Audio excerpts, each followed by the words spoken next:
In een iertiet is het Jeddere Egon-kantoor in Ljouwert verbouwd naar een wencomplex voor 500 studenten.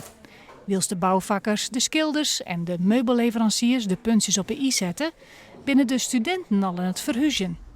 Ja, heel druk. Nog een hoop in te ruimen hier zo.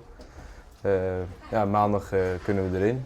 Hartstikke veel zin in. Mooie kamers, helemaal gemeubileerd. Dus kijk er helemaal naar uit. Het is echt midden in het centrum, bij het uitgaan, vlak bij school. Ja, alles is om de hoek, eigenlijk alles wat je nodig hebt. Het is nieuw. Alles is compleet.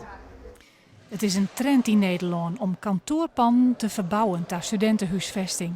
Maar op deze schaal is uniek. Er is veel vraag naar zelfstandige woonruimte, zeker onder studenten. Misschien hebben ze meer behoefte aan privacy. Misschien ook het feit dat de huurtoeslag en de betaalbaarheid natuurlijk een impuls krijgt. Deze schaal, 500 woningen. Ik zit redelijk in de markt. Dit volume ken ik niet, dus dit is echt een groot project.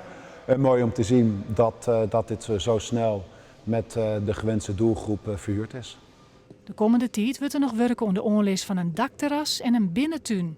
En takkenmeer maakt de onderste verdieping kleer wezen, dat onder oren een sportsqualle inkomt.